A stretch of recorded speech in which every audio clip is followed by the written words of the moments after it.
Hello everyone. तो आज हम लोग देखने वाले हैं इलेक्ट्रॉनिक स्प्रेडशीट यूनिट का क्वेश्चन एंड आंसर। तो आइए इस वीडियो को स्टार्ट करते हैं। नंबर 1 क्वेश्चन दिया है, व्हाट इज कंसोलिडेटिंग डेटा, यानी डेटा कंसोलिडेशन या कंसोलिडेटिंग डेटा क्या होता है। आंसर देखते हैं। The data consolidation tool summarise data from multiple worksheet और workbook into a single worksheet. यानी यहाँ क्या होते हैं, अगर यहाँ पर डिफरेंट वर्कशीट रहते हैं डेटा कंसोलिडेशन में, तो इस डिफरेंट सीट का जो डेटा होता है वो सिंगल सीट में क्या करता है, आप ढेर सारे ऑपरेशन परफॉर्म कर सकते हैं। जैसे ऐड कर सकते हैं, यहाँ पर मल्टीप्लिकेशन कर सकते हैं, परसेंटेज निकाल सकते हैं, मिनिमम या मैक्सिमम फाइंड आउट कर सकते हैं। तो यहाँ पे डेटा कंसोलिडेशन का मतलब यही है कि डिफरेंट सीट, यानी सीट नंबर 1 है, सीट नंबर 2 है, सीट नंबर 3 है, ठीक है। डिफरेंट सीट से जो डेटा है वो एक सीट में लाना और उस पर कुछ ऑपरेशन परफॉर्म करना। जैसे मैं चाहता हूँ इन तीनों सीट का जो डेटा है वो ऐड होकर एक सिंगल सीट में आ जाए, ठीक है, ताकि आपको बार बार डिफरेंट सीट को ओपन करने की ज़रूरत ना रहे। तो इसीलिए डेटा कंसोलिडेशन का यूज किया जाता है। Consolidate has a graphical interface for copying data from one set of cells to another and then performing one of a dozen operations on it। यानी कहने का मतलब है कि ये ग्राफिकल यूज़र इंटरफेस मीन्स कि यहाँ पर आपको डायरेक्टली जो आप करेंगे वहाँ पे दिखेगा। मीन्स कि अगर इसमें डेटा कोई लिखा हुआ है, इसमें भी डेटा ढेर सारे लिखे हुए हैं और इसमें भी आप चाहते हैं कि इनमें जितने भी डेटा है वो एक सिंगल सीट, यहाँ पर नीचे वाले सीट में क्या हो जाए, ऐड हो जाए, ठीक है। तो आप आसानी से ये काम कर सकते हैं। तो इसी को बोलते हैं डेटा कंसोलिडेशन। चलिए अब देखते हैं question number 2, what is sub total. Sub total क्या होता है। Sub total total adds data in an अरे, मतलब कि इसमें भी जितने डेटा होते हैं एक अरे में, मतलब कि मैं यहाँ पर एक वर्कशीट बना देता हूँ और यहाँ पर समझ लीजिए कि इन सारे वर्कशीट में, मतलब इसमें कोई डेटा है, ठीक है। आप क्या कर सकते हो, सारा डेटा को आप यहाँ पर सिंगल जगह क्या कर सकते हो, ऐड कर सकते हो या इसके सामने ऐड कर सकते हो, ठीक है। अब इसमें फ़ायदा क्या है, तो इसमें ये फ़ायदा है कि अगर आप कोई प्रोडक्ट खरीद रहे हैं, ठीक है, कोई प्रोडक्ट खरीद रहे हैं, समझ लीजिए आपने कुछ प्रोडक्ट लिया दुकान से और वो आप उसको ऐड करना चाहते हैं, टोटल कितना हुआ और कितने जो सामान है वो स्मॉल हैं, स्मॉल कैटेगरी में आते हैं, और कितने जो सामान है वो बड़े कैटेगरी में आते हैं। स्मॉल कहने का मतलब छोटे दिखाई देते हैं, ठीक है। जैसे यहाँ पर सॉप हो गई, शैम्पू हो गया, ठीक है, और भी खाने की चीज़ें हो गई, बिस्किट हो गए। तो जितने भी स्मॉल आएंगे तो वहाँ पर लिख देगा यहाँ पर टोटल, मतलब कि 3 हैं तो 3 स्मॉल, बिग तो 4 बिग। तो यहाँ पे क्या कर देगा, टोटल करके दे देगा, मतलब इतने इतने कैटेगरी, मतलब एक कैटेगरी में छांट देगा सारे डेटा को, कि मतलब आपने इतने स्मॉल कैटेगरी के प्रोडक्ट लिए हैं, इतने बड़े कैटेगरी के प्रोडक्ट लिए हैं, ठीक है। तो इसमें जो भी ऐड करता है, ठीक है, जितने भी प्रोडक्ट होते हैं उसको एक कैटेगरी में बांट देता है, छांट देता है। जैसे में इसमें कौन कौन से फंक्शन आप परफॉर्म कर सकते हो, बेसिकली इसमें सम यानी जोड़ सकते हो, एवरेज निकाल सकते हो, मैक्सिमम फाइंड आउट कर सकते हो और मिनिमम फाइंड आउट कर सकते हो किसी भी नंबर का, ठीक है। तो ये क्या है, काफ़ी इफ़िशियंस मैनर है, काफ़ी अच्छा तरीका है किसी भी चीज़ को कैटेगराइज करने का। सो नेक्स्ट क्वेश्चन देखते हैं, दिया है व्हाट इज़ गोल सीक। अब गोल सीक क्या होता है देखते हैं। The word goal seeking refers to the act of determining your input value based on a previously determined output value. इसमें क्या है कि कोई एक यहाँ पर नंबर दिया गया रहता है। जैसे आपने कुछ बाइक है या कार है, आपने लोन पे लिया, ठीक है, और आपने बेसिकली 1 लाख का लोन लिया और आपको हर एक महीने, ठीक है, आपको हर एक महीने 5,000 रुपये पे करने हैं। समझ लीजिए कितने दिन तक, 2 या 3 साल तक, समझ लीजिए 2 साल तक आपको हर एक महीने 5,000 रुपये पे करने हैं, ठीक है। जैसे कि मैं लिख दे रहा हूँ 5,000 आपको पे करने हैं यहाँ पर। लेकिन आपको पता है कि मेरे पास उतने पैसे नहीं हैं पे करने के लिए, मतलब कि 5,000 रुपये प्रति माह नहीं है पे करने के लिए, ठीक है। तो अगर आप इस 5,000 में, जैसे कि 5,000 आप पे नहीं करते हैं, आप सिर्फ 4,000 रुपये पे करते हैं, ठीक है, 2 साल में, तो जैसे ही यहाँ पर 4,000 लिखेंगे, 5,000 की जगह पे जैसे ही यहाँ पर 4,000 लिखेंगे कि मैं 4,000 ही दे सकता हूँ, तो आपका जो इंस्टॉलमेंट की जो पीरियड है, जो इंस्टॉलमेंट की जो 2 साल की थी, वो कितनी हो जाएगी? हो सकता है 2.5 साल की हो जाए, या हो सकता है 3 साल तक आपको पे करना पड़े। तो यहाँ पे कहने का मतलब है कि आपका जो आउटपुट वैल्यू है, मतलब पहले से आपको 5,000 रुपये पता है कि मुझे देना है, लेकिन अगर आप उतना नहीं से दे सकते हो, 5,000 आपको देना है 2 साल में, अगर उतना नहीं दे पाते हो, आप 4,000 रुपये देते हो हर एक महीने, तो आपका जो इंस्टॉलमेंट है 2 साल की जगह आपको 3 साल देना पड़ सकता है, ठीक है। तो यहाँ पर गोल सीकिंग जो ऑप्शन है उसका यूज किया जा सकता है। इसका यूज करके आप आसानी से पता कर सकते हैं कि मेरे जो इंस्टॉलमेंट है वो कितने पे करने पड़ेंगे। आई होप आपको समझ में आया होगा। The method entails the use of certain operators in a formula that may be calculated with the computer software। इसमें क्या होता है, एक फार्मूला का यूज होता है। आप उस फार्मूला का यूज करके जो भी आपका आउटपुट अमाउंट है उसको चेंज कर सकते हैं, और आप पता लगा सकते हैं कि हाँ, मुझे इसके जगह अगर मैं इतना पे करता हूँ तो मुझे इतने रुपए देने पड़ेंगे, ठीक है, या इतने दिनों तक देने पड़ेंगे इतने रुपए। एग्जाम्पल जैसे set cell, this specify the cell होच value will be change to the desired value after the goal seeking operation is completed. यानी जो डिजायर्ड यहाँ पर 5,000 था, जैसे ही 4,000 करेंगे तो वहाँ पर जो सेल है, जितने महीने में आपको पे करने हैं इंस्टॉलमेंट, वो बढ़ जाएगा, ठीक है। क्वेश्चन नंबर 4 है, व्हाट इज सिनेरियो। सिनेरियो क्या होता है देखते हैं। Scenario are a tool test या to test what if questions. Scenario क्या होता है, एक तरह का टूल है। व्हाट इफ का मतलब होता है कि अगर मैं इसमें चेंज करूं वैल्यू को, तो व्हाट इफ क्या होगा, ठीक है। सो एक तरह से व्हाट इफ टूल है। व्हाट इफ का हिंदी में मतलब होता है क्या होगा, कि अगर मैं इस नंबर में या इस वैल्यू में चेंज करूंगा। Each scenario is a given a unique name and can be changed and presented independently।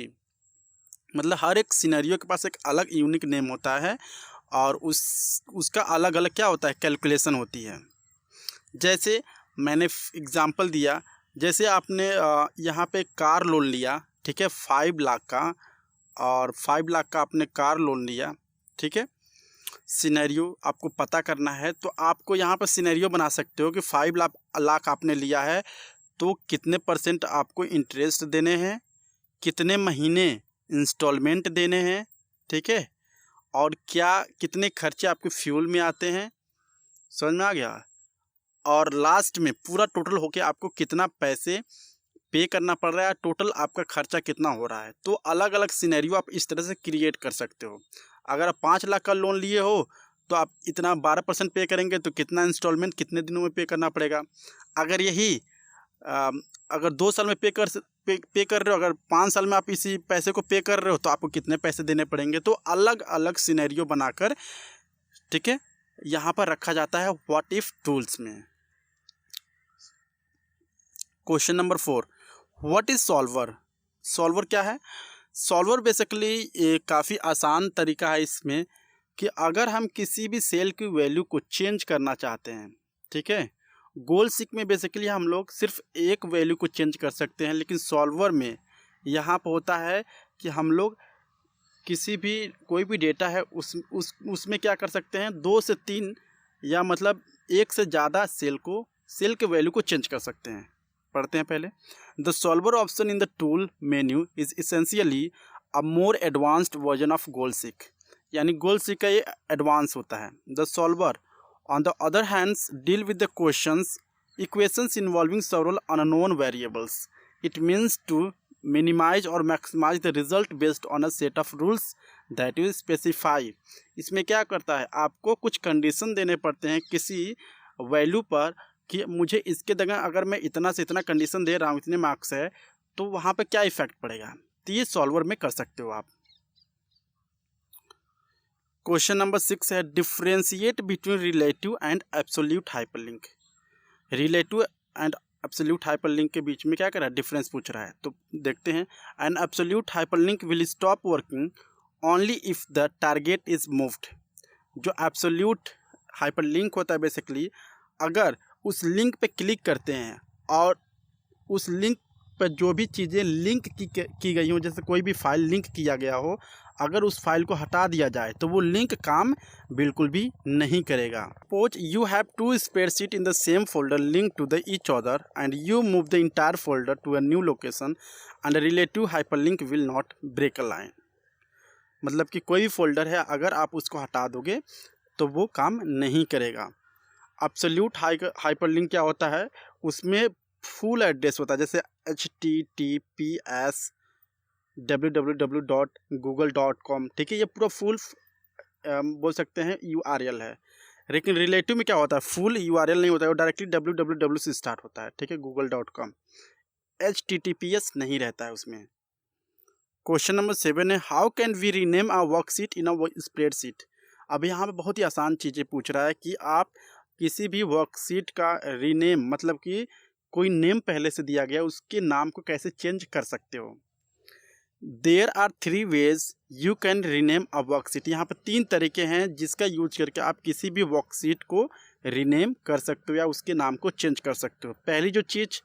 पहला जो मेथड है वो है कि अगर आपको किसी भी वर्कशीट का नाम चेंज करना है तो जब कॉर्नर पर जाएंगे जहाँ पर आपने ओपन किया है उस वर्कशीट को, तो वहाँ पर 3 sheet 1, sheet 2 and sheet 3 default रहता है। तो जैसे ही शीट 1 पे आप क्लिक करेंगे, राइट बटन क्लिक करेंगे, तो आपको रीनेम नाम का ऑप्शन दिखेगा और जैसे ही रीनेम वाले ऑप्शन पे क्लिक करेंगे वहाँ पर अपने हिसाब से नाम इंटर कर सकते हैं और सेव कर सकते हैं, ठीक है।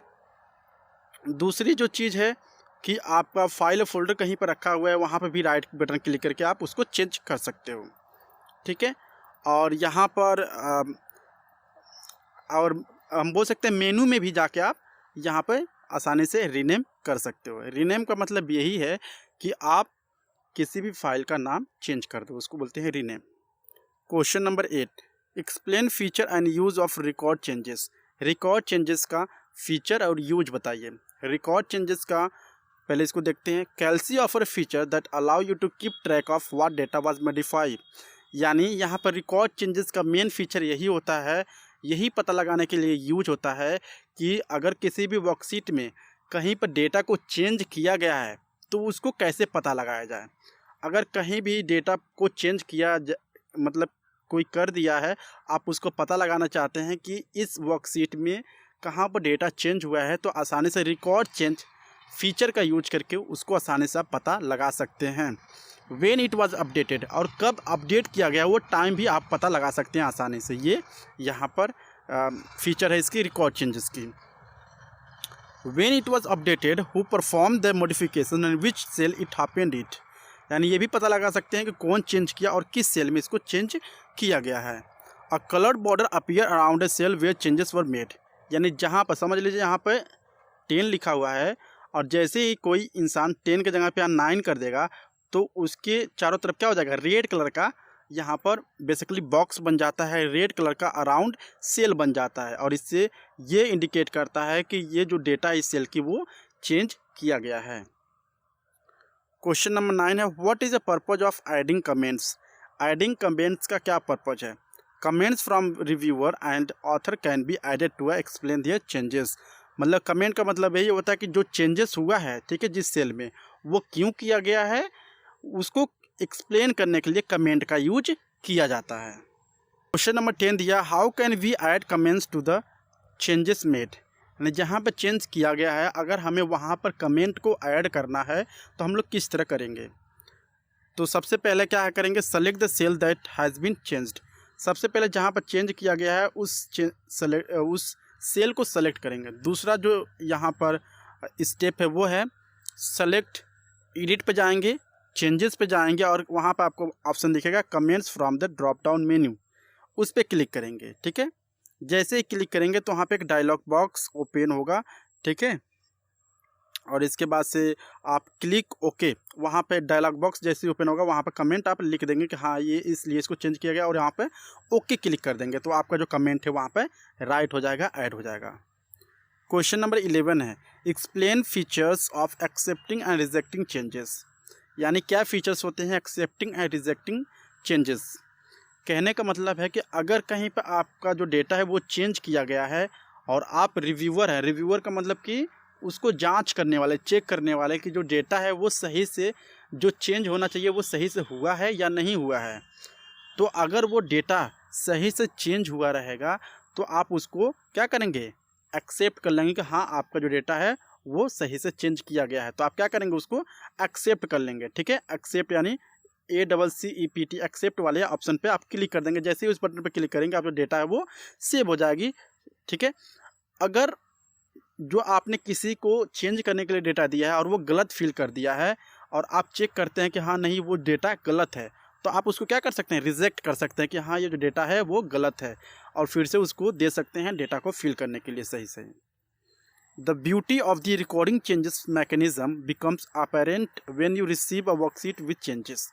जब कोई इंसान आपको चेंज करके कोई सीट देता है, उसमें पता करना है कि आप जो इंसान है वो सही से उसमें चेंज किया है कि नहीं किया है। अगर सही से चेंज किया है तो आप क्या करोगे, उसको एक्सेप्ट कर लोगे, एक्सेप्ट वाले बटन पर क्लिक कर लोगे, वो डेटा एक्सेप्ट हो जाएगा। अगर वो सही से चेंज नहीं किया है, गलत डेटा को फीड कर दिया है, तो वो आप वहाँ पर क्या कर सकते हैं, वहाँ पर रिजेक्ट कर सकते हैं। बेसिकली इन सारों चीज़ को करने के लिए सबसे पहले क्या करेंगे, सेलेक्ट एडिट वाले मेन्यू पे जाएंगे, चेंज पे जाएंगे और यहाँ पे ऑप्शन होता है एक्सेप्ट और रिजेक्ट। ठीक है, और वहाँ पे क्लिक करेंगे तो वहाँ से वो चीज़ें कर सकते हैं। Question number 12, what are macros, how can be record a macro. Macro क्या होता है देखते हैं। When a same set of operations must be completed repeatedly such as formatting, applying a similar formula to a similar piece of data, macros can save time. अगर आप कहीं पे किसी भी बच्चे का रिज़ल्ट बना रहे हैं और लास्ट में क्या हो रहा है, उस रिज़ल्ट को जितनी भी डेटा है उसको ऐड करना पड़ रहा है। यानी आप जानते होंगे कोई स्कूल है या कोई क्लास है, तो एक क्लास में कितने बच्चे होते हैं, तो उन सारे बच्चों का अलग अलग बनाना पड़ता है रिज़ल्ट। तो उसको ऐड करने के लिए क्या करते हैं, ऐड करना है तो आपको सेम फिर से फार्मूला लगाना होगा उसमें और ऐड करेंगे। फिर से दूसरे स्टूडेंट का आएगा, उसमें फार्मूला लगाएंगे ऐड का और उसको ऐड करेंगे। तो जो मैक्रो होता है वो हमें ये फीचर प्रोवाइड करता है कि हम बार बार फार्मूला को न लिखकर, एक ही बार फार्मूला को लिखकर हम लोग मैक्रो में सेव कर देते हैं। ठीक है, जैसे ही मैक्रो में सेव कर देते हैं उस फार्मूला को, एडिशन फार्मूला को, और जब भी हमें मतलब कि आवश्यकता होती है उस फार्मूला को, तो डायरेक्टली हम लोग क्या करते हैं, डायरेक्टली हम लोग जाते हैं मेनू में और यहाँ पर मैक्रो वाले ऑप्शन पर क्लिक करते हैं, तो आपका जो डेटा है ऑटोमेटिकली 1 या 2 क्लिक में ऐड हो जाएगा आसानी से। मतलब कि आपको हमेशा हमेशा नहीं लिखने की ज़रूरत है फार्मूला, आपको एक बार लिख दिया आपने, उसको सेव कर दिया, उसके बाद से आप उसको परफॉर्म करते रहिए जब तक आपको इच्छा करें। तो ये सारी चीज़ें करने के लिए कैसे कर सकते हैं, पहला है इनपुट डेटा, मतलब कि डेटा को इनपुट करना पड़ेगा। Before performing any operation go to the tools, macro and record macro. Record macro पर आपको जाना होगा। अगर रिकॉर्ड मैक्रो पर जाकर आप फार्मूला लिखेंगे और फार्मूला लिख कर आप क्या करेंगे, वहाँ पर लिख लेंगे, सब कुछ ओके हो जाएगा। आप करेंगे स्टॉप रिकॉर्डिंग। स्टॉप रिकॉर्डिंग एक बटन होता है, उस पर क्लिक करेंगे तो वहाँ पे बेसिकली स्टॉप हो जाएगा और वहाँ पर आपको जाके सेव कर देना उस मैक्रो को नाम देकर। ठीक है, अब जहाँ पर अभी आपको नीड है उस एडिशन फार्मूला को अप्लाई कर सकते हैं अपने अकॉर्डिंग, उसको बार बार लिखने की ज़रूरत नहीं है। सो आई होप आपको वीडियो काफ़ी हेल्प करेगा आपके एग्जाम में। अगर अच्छा लगा please like and subscribe my channel. Thank you.